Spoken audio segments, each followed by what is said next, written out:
ஸ்ரீமதே ராமானுஜாய நமஹ. ஸ்வைராலாபத்தினுடைய மற்றொரு எபிசோடிலே உங்கள் அனைவரையும் வரவேற்கிறேன். இன்று ஒரு சிறப்பான எபிசோடை நீங்கள் அனைவரும் அனுபவிக்க இருக்கிறீர்கள். நம்மோடு எழுந்தருளியிருக்கிறார் ஸ்ரீயுவே ஜகத்குரு காதி ஸ்ரீனிவாசாச்சாரிய சுவாமி. கிட்டத்தட்ட 93 திருநக்ஷத்திரங்கள் சுவாமிக்கு இந்த உரையாடலை நடத்தும் பொழுது அந்த திருநக்ஷத்திரத்திலும் சுவாமி தம்முடைய திருமேனியை பற்றி சிந்திக்காமல் அடியவங்களோடு உரையாடினது பெரிய பாக்கியம், சுவாமியினுடைய கருணை என்றுதான் சொல்ல வேண்டும். இது நடந்ததை பற்றி சுருக்கமாக அடியேன்னு சொல்லிடுறேன். கிட்டத்தட்ட ஒரு 10 மாதம் முன்னாடி அடியேன், வகுலாபரணன் சுவாமி, அக்காரக்கனி ஸ்ரீநிதி சுவாமி, இந்த மாதிரி பலரும் மும்பைக்கு சென்றிருந்தோம். அங்கே ஃபனஸ்வாடி என்கிற ஒரு இடத்திலே திருவேங்கடமுடையானுடைய சந்நிதி உள்ளது. அங்கே ஈட்டு பாராயணத்துக்காக ஆச்சாரியர்களிலே நம்பிள்ளை திருவாய்மொழிக்கு வியாக்கியானமாக ஈடு என்கிற கிரந்தத்தை அருளி செய்திருக்கிறார். அதை பாராயணம் செய்வதற்காக நாங்கள் அனைவரும் சென்றிருந்தோம். அந்த கோயில், அதை நிர்வகிக்கக்கூடியவர்கள் காதி சுவாமி, அவருடைய சிஷ்ய கணங்கள் தான். சுவாமியும் அங்கே எழுந்தருளியிருந்தார். அந்த சந்தர்ப்பத்திலே சுவாமியோடு இந்த உரையாடலானது நடந்தது. இந்த உரையாடல் நடக்கும் பொழுது எப்பொழுதும் போல வகுலாபரணன் சுவாமி இருந்தார். கூடவே அக்காரக்கனி ஸ்ரீநிதி சுவாமியும் எழுந்தருளியிருந்தார். சுவாமியுடைய திருக்குமாரர் பாலக் சுவாமி என்று அழைக்கப்படுவார், அவரும் எழுந்தருளியிருந்தார். எல்லாரும் இருக்கும் பொழுது தான் இந்த உரையாடலானது நடந்தது. ஆகையால் நீங்களே கவனிக்கலாம், உரையாடல் நடக்கும் பொழுது சுவாமி சில சமயங்கள் அடியனை பார்த்தும் பேசுவர், சில சமயங்களில் பக்கத்தில் இருக்கக்கூடியவர்களை பார்த்து பேசும்படியாகவும் இருக்கும். அடியவங்கள் மும்பையில் இந்த ரெக்கார்டிங் பண்ணதுனால ஆடியோங்களுடைய பொதுவான கருவிகள் எல்லாம் இல்லை, இந்த மைக் முதலானவைகள் இல்லை. அதனால் ஆடியோலையும் சரி வீடியோலையும் சரி சில சின்ன சின்ன இஷ்யூஸ் இருந்தன. அதையெல்லாம் முடிஞ்ச அளவுக்கு சரி பண்ண பார்த்து இருக்கிறோம். ஆகையால் அதையும் மனசில் வைத்து கொள்ள வேண்டியது. அதற்கு மேல் சுவாமிக்கு பல சிஷ்யர்கள் வட இந்தியாவிலும் நேபாளிலும் இருக்கிறார்கள். அவர்களுக்கெல்லாம் உதவியாக இருக்க வேண்டும் என்பதற்காக 2 மொழிகளிலே இங்கிலீஷ் ஹிந்தி சப்டைட்டில்ஸும் சேர்த்து இருக்கிறோம். அதனால் அதையும் பார்த்து கொள்ள வேண்டியது. சுவாமியை பற்றி ஒரு சின்ன அறிமுகம் செய்ய வேண்டும் என்பதற்காகத்தான் தனியாக அடியேன் பேசிக்கொண்டிருக்கிறேன். மணவாள மாமனிகளுடைய அஷ்டதிக்கஜங்களிலே ஒருத்தரான பிரதிவாரி பயங்கரம் அண்ணா என்கிற சுவாமி அவருடைய திருவம்சத்திலே உதித்தவர். சுவாமியினுடைய முன்னோர்கள் பலர் வட இந்தியாவுக்கு சென்று அங்கே ஸ்ரீ வைஷ்ணவ மத பிரச்சாரத்தை நன்கு செய்திருக்கிறார்கள். முக்கியமாக 2 பேர் சுவாமிகளை பற்றி நாம் இந்த பாட்காஸ்டில் சுவாமி மூலமாகவே தெரிந்து கொள்ளப் போகிறோம். முதல்ல ஆதி அனந்தாச்சாரிய சுவாமி என்கிறவர். அவர் வட இந்தியாவுக்கு சென்று அங்கே ஸ்ரீ வைஷ்ணவ மத பிரச்சாரத்தை நன்கு செய்து பல கோயில்கள் முதலானவைகள் எல்லாம் ஸ்தாபனம் பண்ணுவதற்கான ஒரு கிரவுண்ட் ஒர்க் அதையெல்லாம் ஆரம்பித்திருக்கிறார். பல காரியங்களை செய்யவும் செய்திருக்கிறார். அதற்கு மேலே அந்த திருவம்சத்திலே தோன்றியவர் அனந்தாச்சாரிய சுவாமி. அவர் நம் சுவாமியினுடைய திருப்பாட்டனார், அதாவது தாத்தா. அந்த சுவாமி அவருடைய முன்னோர்கள், அதாவது ஆதி அனந்தாச்சாரிய சுவாமி செய்திருக்கக்கூடிய கைங்கரியத்தை தொடர்ந்து நடத்தி ரொம்பவே அதிகமாக ஸ்ரீ வைஷ்ணவ சம்பிரதாயத்தை பரப்பி இருக்கிறார். அந்த சுவாமியினுடைய சிஷ்யர்கள், அவர் நிறுவின மடங்கள், இது முதலானவைகள் எல்லாம் இன்றும் வட இந்தியாவிலே இருக்கின்றன, இயங்கிக் கொண்டிருக்கின்றன. சுவாமியினுடைய சிஷ்யர்கள் பிரசிஷ்யர்கள் என்கிற கிரமத்திலே பலரும் ஸ்ரீ வைஷ்ணவ மத பிரச்சாரத்தை செய்து கொண்டிருக்கிறார்கள். வட இந்தியாவிலே ஸ்ரீ வைஷ்ணவ சம்பிரதாயத்தை சமீப காலத்தில் கொண்டு சென்றவர்கள் அப்படின்னு பார்த்தால் முக்கியமாக காதி சுவாமி, அதுக்கு மேலே பிருந்தாவனம் ரங்காச்சாரிய சுவாமி, கேட்கவே வேண்டாம் வானமாமலை மடம், இவர்கள்தான் பெரும்பாலும் பண்ணி இருக்கிறார்கள். அதில் காதி சுவாமியினுடைய பங்கு பெரும் பங்கு. அப்போது ஆதி அனந்தாச்சாரிய சுவாமி அவரை பற்றியும் பார்க்க போகிறோம். அதுமாதிரி சுவாமியினுடைய திருப்பாட்டனார் அனந்தாச்சாரிய சுவாமி அவரை பற்றியும் பார்க்க போகிறோம். அந்த அனந்தாச்சாரிய சுவாமியை பற்றி சொல்ல வேண்டும் என்றால், ஒன்று நமக்கு ரொம்ப தெரிந்திருக்கக்கூடிய சுவாமி, நம்முடைய பாட்காஸ்டில் பல பெரியோர்கள் சொல்லக்கூடிய சுவாமி காஞ்சி சுவாமி. காஞ்சி பிரதிவாரி பயங்கரம் அன்னங்கராச்சாரிய சுவாமி, அவரை பற்றி நாம் பலமுறை பார்த்துருக்கிறோம். அந்த சுவாமிக்கும் ஞானாச்சாரியராக இருந்தவர் அனந்தாச்சாரிய சுவாமி, அதான் சுவாமியினுடைய தாத்தா. ஆகையால் அப்போ அவருடைய பெருமை எத்தகையதுன்னு புரிஞ்சுக்கலாம். அந்த அனந்தாச்சாரிய சுவாமி பல மாத பத்திரிகைகள் நடத்துவது என்ன, கிரந்தங்களை பதிப்பிப்பது என்ன, வட இந்தியாவில் பல சிஷ்யர்களை மகந்துகளாக நியமிப்பதென்ன, எவ்வளவோ காரியங்களை எல்லாம் பண்ணியிருக்கிறார். அந்த சுவாமிகளை பற்றியெல்லாம் நாம் நம் சுவாமி மூலமாக தெரிந்து கொள்ளப் போகிறோம். அப்படியே நாமும் இந்த வீடியோக்குள்ளே நுழைவோம்.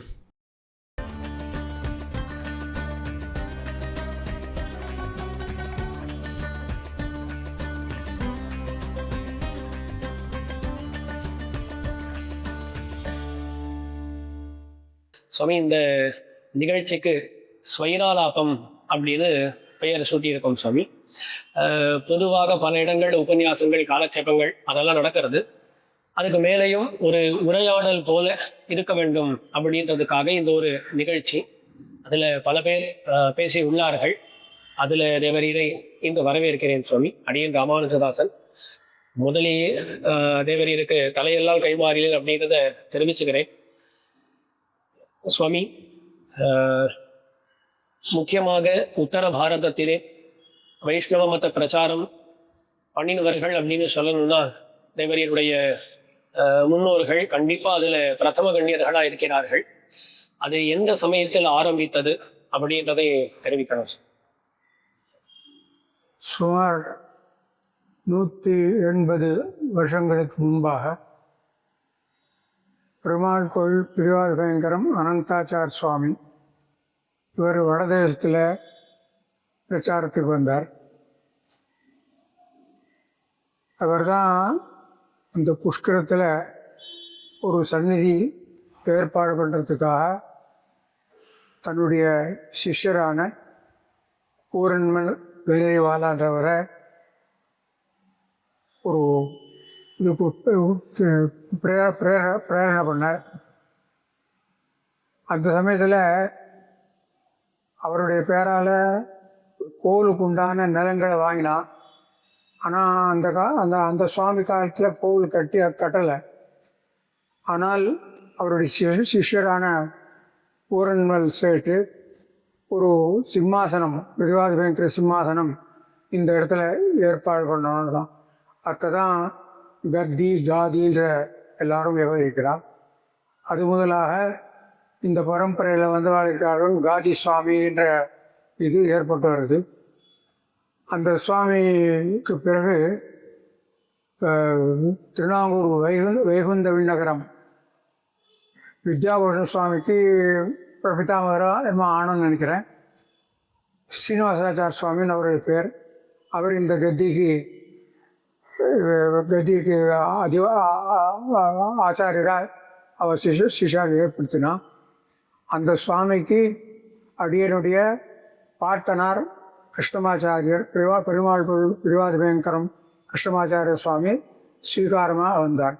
அதனால் அந்த இது எங்களுக்கு தொடர்ந்து வருது. அடியனுடைய பிதாமகர் சுவாமிக்கு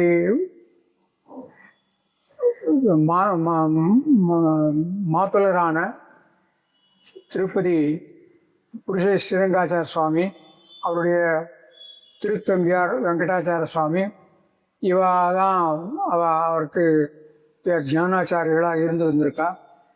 அந்த சுவாமியும் வடதேசத்தில் பிரச்சாரம்லாம் பண்ணி பாட்டலிபுத்திரம் என்று இன்னி தேசத்தில் பட்னா என்று சொல்லக்கூடிய பாட்டலிபுத்திரத்தில் விஜயங்கள்லாம் செய்வாழ்வு அத்வைத்தாழ்வு இதெல்லாம் விஜயம் பண்ணார். அந்த சுவாமியுடைய அனுகிரகத்தினால அடியனுடைய பிதாமக சுவாமி பல பிரச்சார காரியங்களுக்கு சமர்த்தரானார். வடதேசத்தில்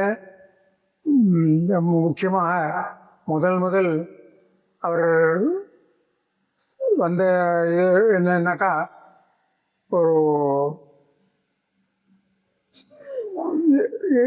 எல்லா சிவவைஷ்ணவர்களும், அதாவது இந்த பக்கம் சதுசம்பிரதாயம் சொல்லுவாள், ராமானுஜ மதம், மத்வ மதம், பல்லவ மதம், நிம்பார்க்க மதம், இதெல்லாம் எல்லாரையும் ஒன்றா சேர்த்து ஒரு நல்ல ஒரு நல்ல இந்த சிவவிஷ்ணு மதத்தை பிரச்சாரம் பண்ணணும்னு ஆரம்பிக்கணும்ட்டு பிரயாகையில் ஒரு சபையை ஏற்பாடு பண்ணார்.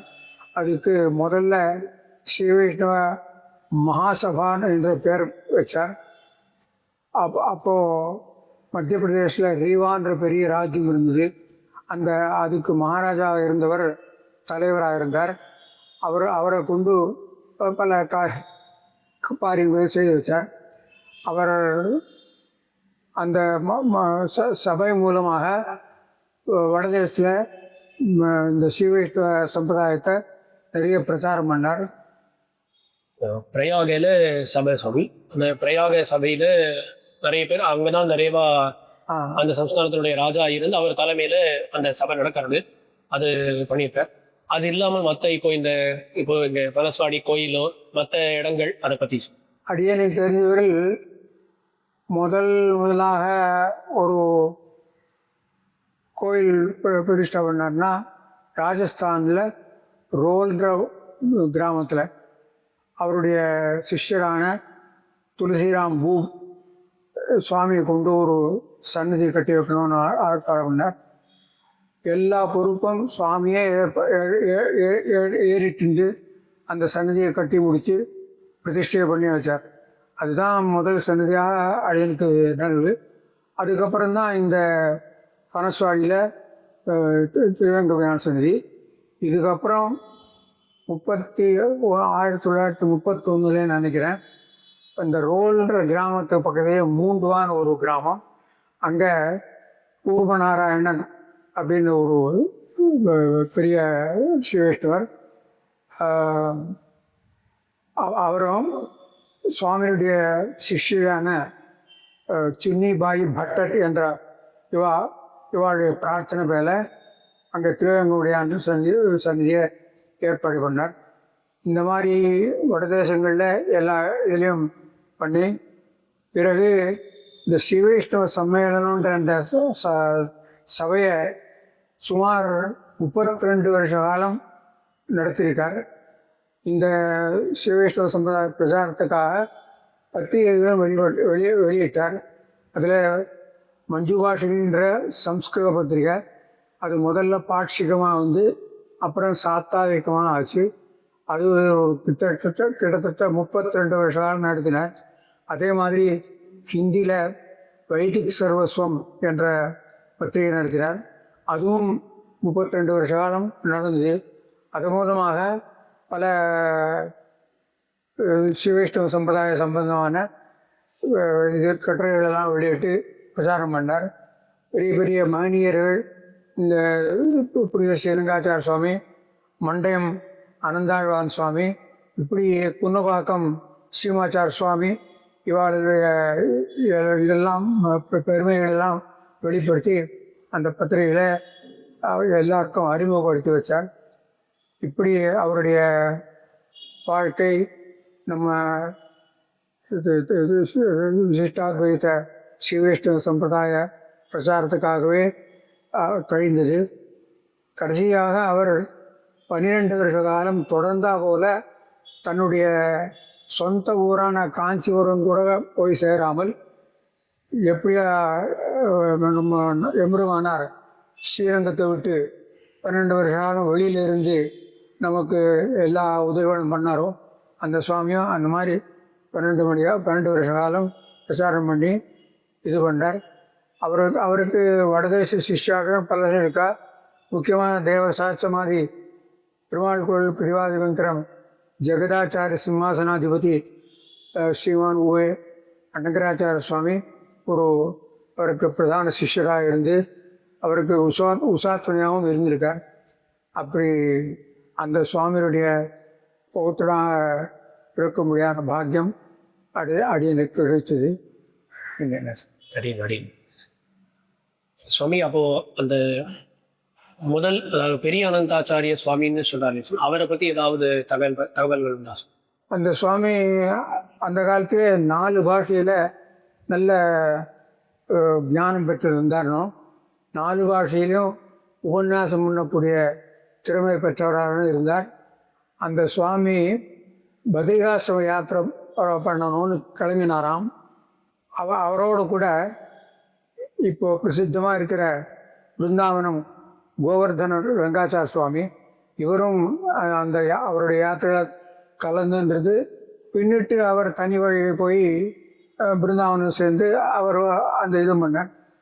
அவர் இந்த பிருந்தாவனத்தில் இந்த கோதாரங்கமன்னார் தேவஸ்தானம் கட்டின சமயமும் இந்த சுவாமி ஏற்பாடு பண்ணின புஷ்கரம் வேணுகோபால சன்னதியும் சமகாலத்தில்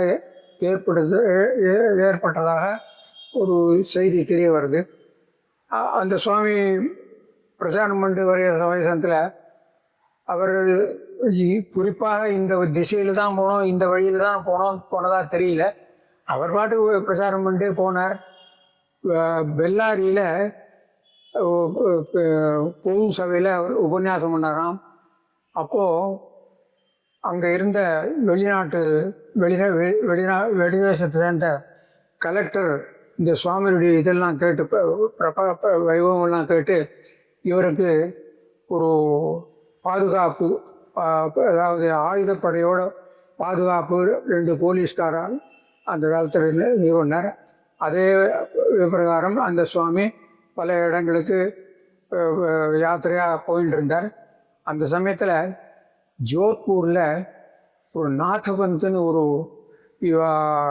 ஒரு கூரமான செய்வாள்னு சொல்வாள். மந்திரம் தந்திரம் வெளி ஏவல் சூன்யம் இந்த மாதிரிலாம் பண்ணக்கூடியவா. இவாக்கிட்ட ராஜா, அந்த தேசத்து ராஜா வசப்பட்டிருந்தார். ராஜான்னு பேரை தவிர இவா தான் ராஜ்யத்தை நடத்தினுவா. இவாள் என்ன பண்ணான்னாக்கா ஒரு ஜாலந்தர புராணம் நம்ம இதில் சிவா பரதரம் நாஸ்தின்னு அந்த குலோத்துங்க சோழன் செய்த மாதிரி ஜாலந்தர புராணம் ஒன்று ஏற்படுத்தி இதில் எல்லாரும் கையெழுத்து போடணும், இதை ஆமோதிக்கணும்னு சொன்னான். அந்த சமயத்தில் அங்கே சரியான வித்வான்கள் இல்லையோ என்ன தெரியல. அப்போது இவாளுக்கு இந்த மாதிரி அனந்தாச்சார சுவாமின்னு ஒருத்தர் யாத்திரை போயிட்டுருக்கார். அவர் பெரிய வித்வான் கேள்விப்படுறோம். அவர் ஆட்சி வந்தால் இவாளுடைய அடக்கலாம் அப்படின்னு. அதே மாதிரி அவர்கிட்ட பிரார்த்தித்தார். அவர்கிட்ட முன்கூட்டியே இந்த ஜாலந்தர புராணம் இதெல்லாம் சொல்லிட்டார். ஒரு பொது சபையில் ஜோத்பூரில் அந்த சுவாமி இந்த ஜாலந்தர புராணத்தை மொத்தம் கட்டுக்கதைகள்னு என்னென்ன சைவ மதத்தினுடைய என்னென்ன சித்தாந்தம் மொத்தத்தையும் கண்டிச்சிட்டார். இதுக்கப்புறம் அந்த தேசத்து ராஜா சுவாமியை ராஜ தர்பார் கூட்டு சன்மானம் பண்ணணும் அப்படின்னு அபிப்பிராயப்பட்டாராம். இந்த நாதபந்தின் அந்த செய்வாள் இவாள் இருந்தால் நம்முடைய ஆதிக்கம் போயிடும் அப்படின்னு சொல்லிட்டு இந்த சுவாமியை கொலை பண்ணுறதுக்காக ஒரு பிளான் போட்டாலாம்.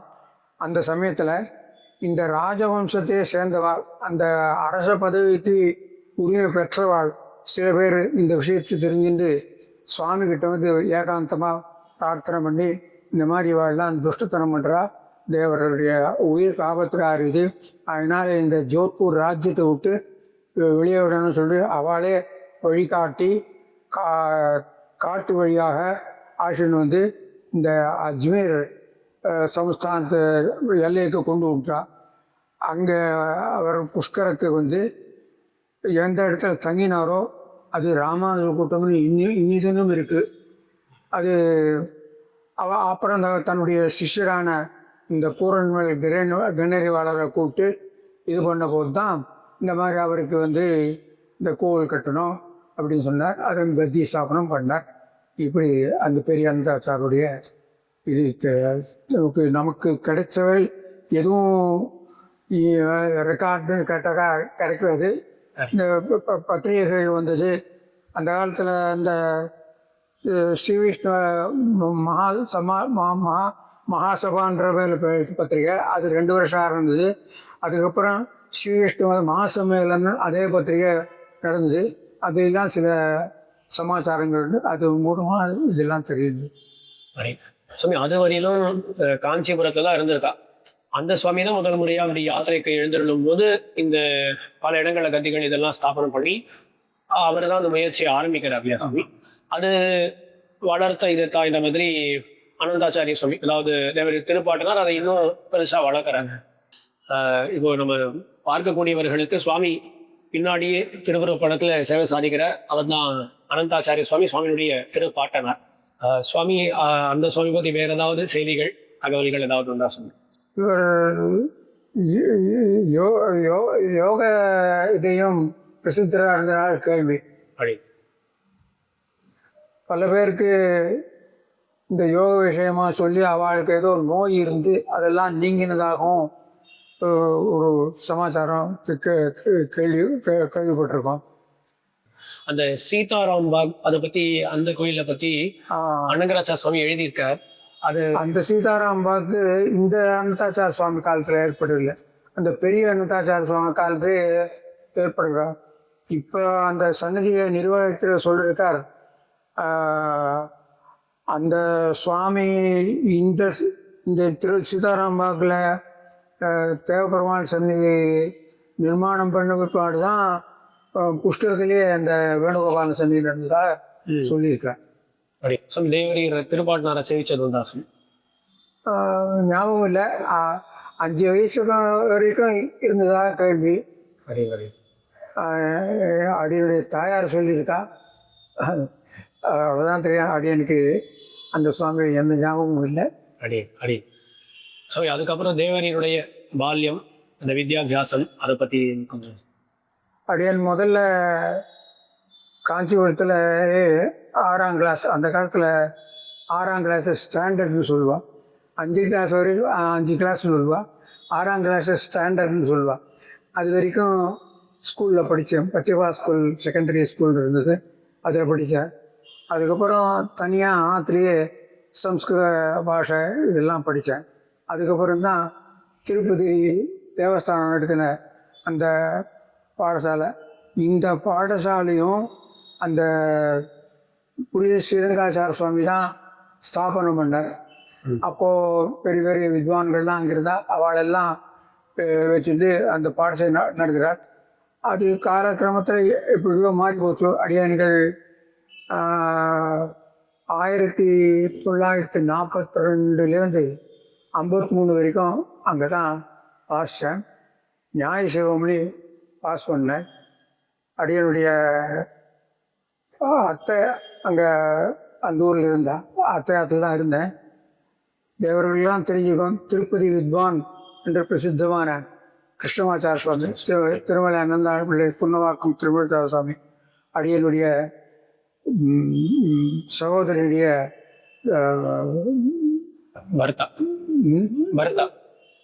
பரதா, அவரும் அடியனுக்கு வழிகாட்டி எல்லாம் செய்திருக்கார். அடியன் அநேகமாக அந்த சுவாமியுடைய திருமாடிலாம் நான் இருப்பேன். அத்தியாயத்தில் இருப்பேன்னு தவிர எல்லாம் இந்த சுவாமி திருப்பாலத்தில் நான் இருப்பேன். அந்த சுவாமியும் அடியனும் நம்ம ஸ்ரீனி சுவாமியுடைய பிதாமக சுவாமி அக்காரக்கனி சம்பத் குமாராச்சார சுவாமி கிட்ட கீதா பாஷ்யம் தாத்பரிய சந்திரிகையோட சேவிச்சிருக்கோம். சரி. இது தவிர அடியன் இந்த புருஷி கிருஷ்ணமாச்சார சுவாமின்னு எழுதியிருந்தார். புருஷி புன்னபாக்கம் சுவாமின்னு அத்விதீய வித்யான இருந்தவர் ஸ்ரீனிவாசாச்சார சுவாமி. அவர் காஞ்சிபுரத்தில் இருந்தார்.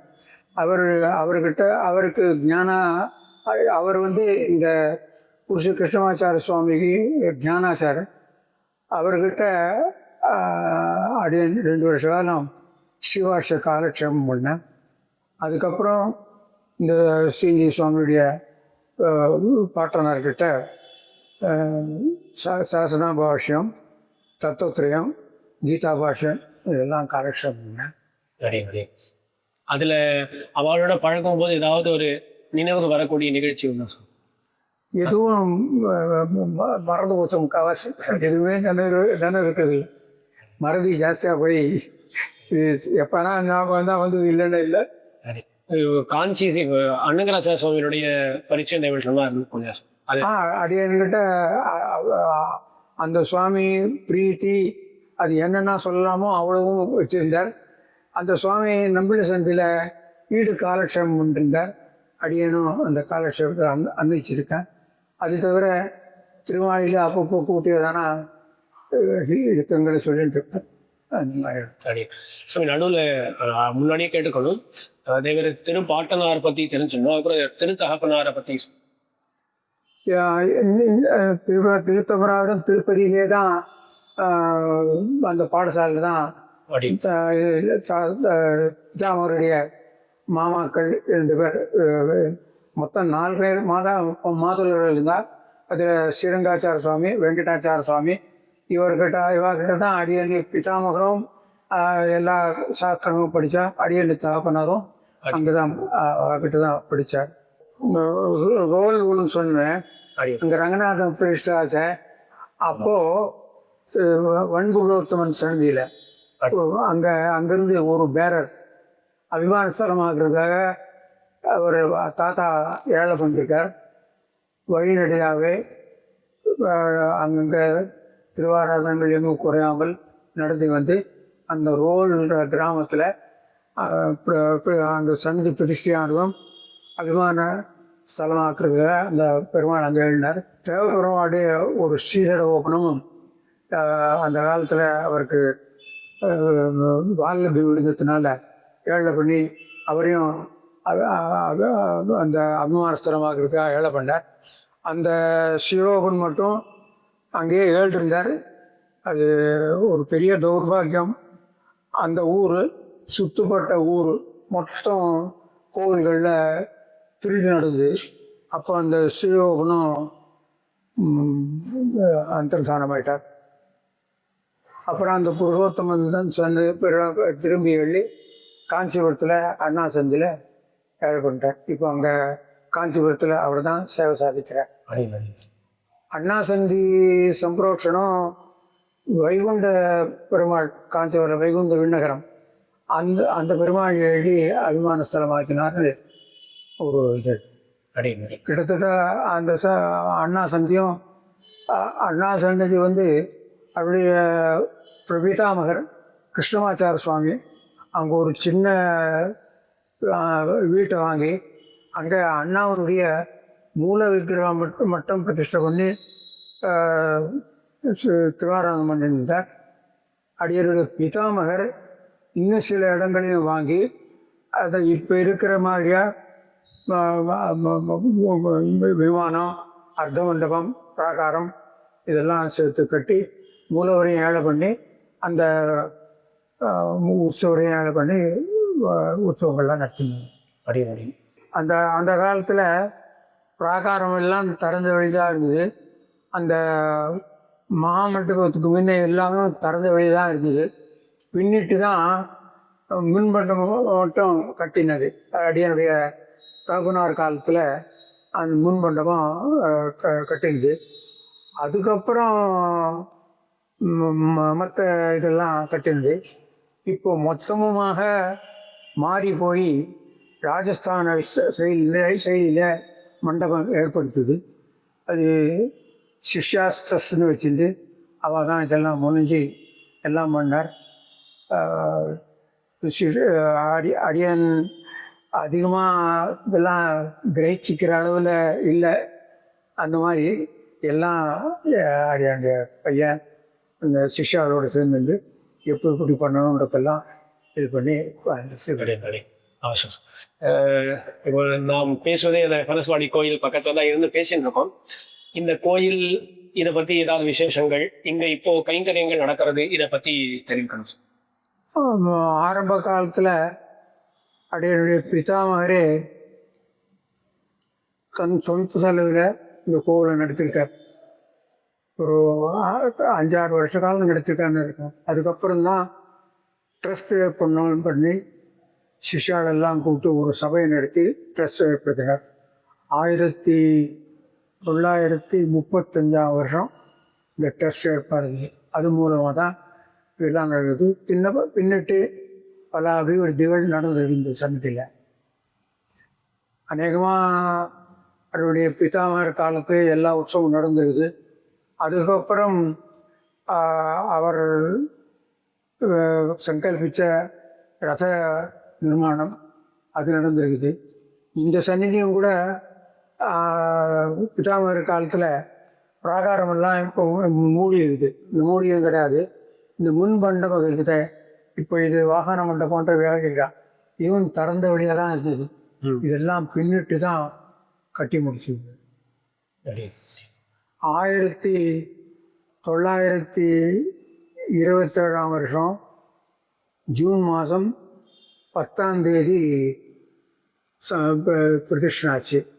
அந்த சமயத்தில் தான் அந்த எதோத்காரி எம்பெருமான் இங்கே எழுதி இங்கே ஸ்திரமாயிட்டார்.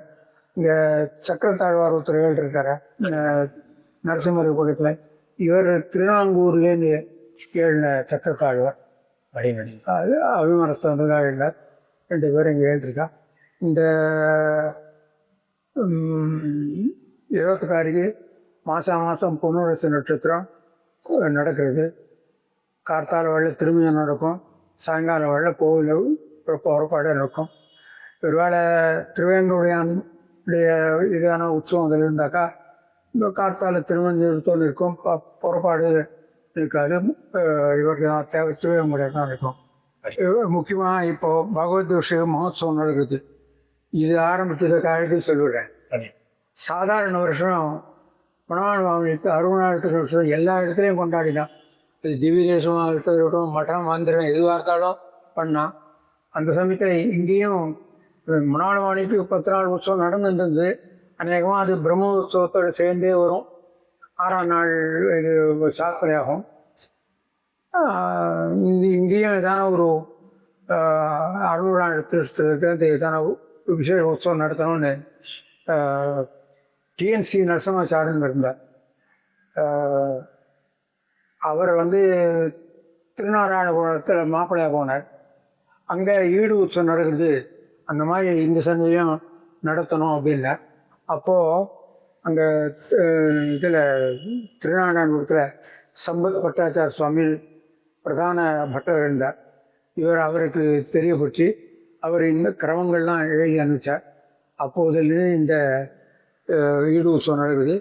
அது ஆரம்பித்த வருஷம் இதே மாதிரி அந்த சுவாதி பின்னாடி போட்டு பெரியாழ்வார் திருநட்சத்திரம் பின்னாடி போட்டதுனால 10 நாள் நடக்கிறதுக்கு அவசியம் இருந்தது. அதுக்கப்புறம் 10 வருஷம் கழிச்சு தான் 10 நாள் வருது. அதுக்கப்புறம் 9 வருஷம் கழிச்சு தான் இது நடந்தது. பல மகனீயர்கள்லாம் கலந்துருக்கா.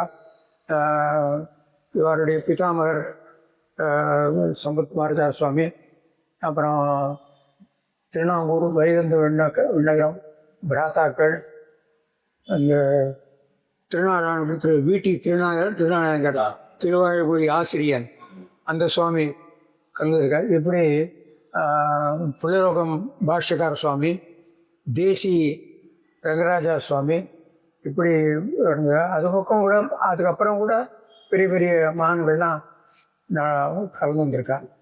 மற்றபடி 3 நாள் தான் நடக்கும்.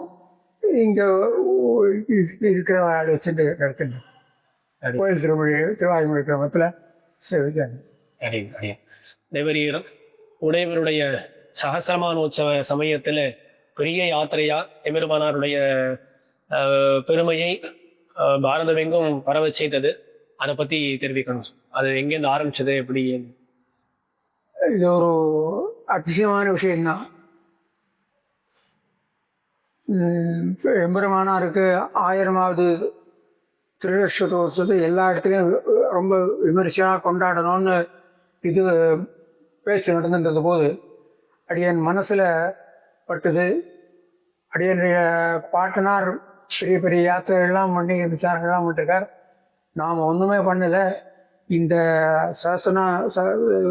உடையவருடைய 1000வது நட்சத்திர விஷயமானால் இது எதனா பண்ணணும்னு நினச்சேன். ஒரு சிஷ்யர்கிட்ட பிரஸ்தாவித்தன், அவ்வளோதான்.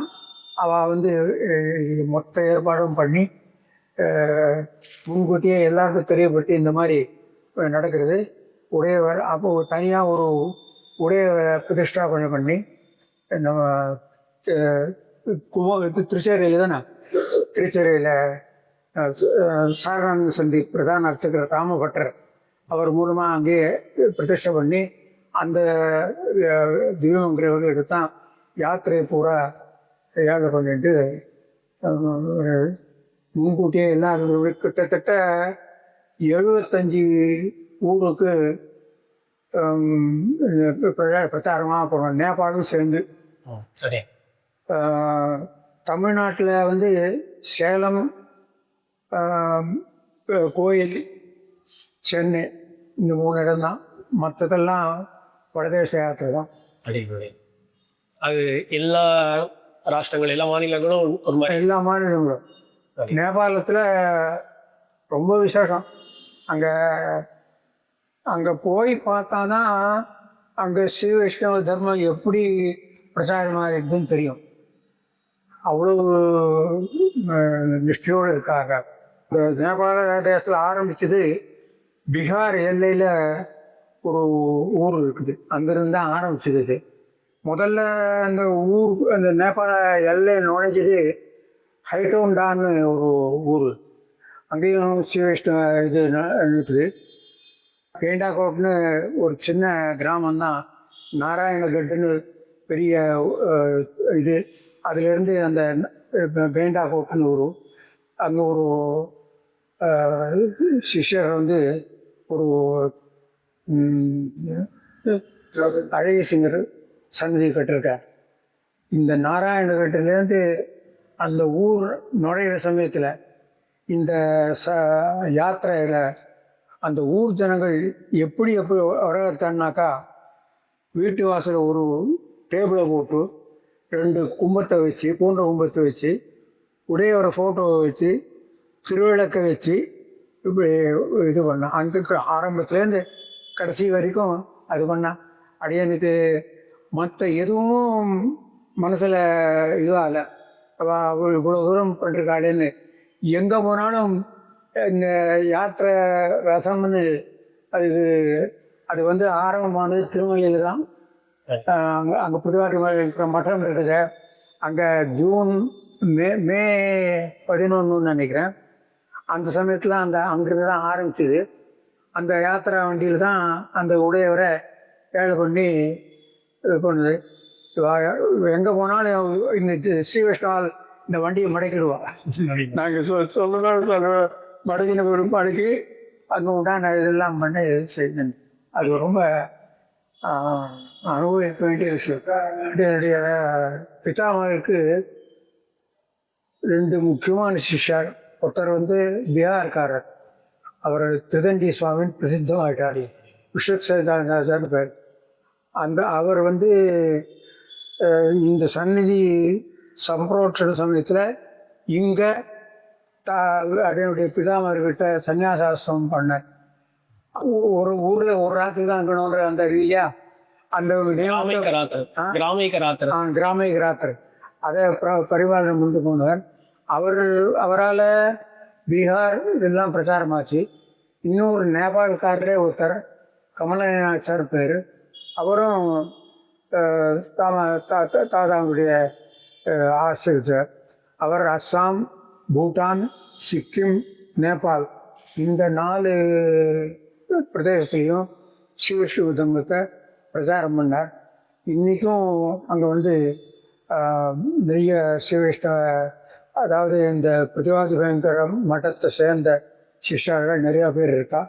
அந்த கம்பனாச்சாரியருக்கு பிரதானமான சிஷ்யர்கள் இன்னும் அங்கே இருந்துருக்கா. அவள் வந்து பல தமிழ் பிரச்சாரத்துக்காக பல காரியங்களை செய்துருக்கான். ஜெயப்பூரில் மட்டும் பூரா 5 நாள் உற்சவம் நடத்தினாவா. ஒரு இந்த மல்லிகை புஷ்பம் எவ்வளவு பார்த்தாலும் மண்டபமாக அலங்கரித்து வந்தால். அது மட்டும் இல்லை, ராஜ மகளுக்கு உடைய பண்ணி அங்கே புஷ்பங்களை அலங்கரித்து அந்த ராஜ பரம்பரையில் இருக்கிற இப்போ வர்த்தமான ராஜாவாக இருக்கார், அவரை கூப்பிட்டு அவருக்கு எல்லாம் பண்ணி ரொம்ப விசேஷமாக நடத்தினார். ஸ்ரீனி சுவாமி பக்கத்தில் இருந்திருக்கார். அதுக்கு முன்னே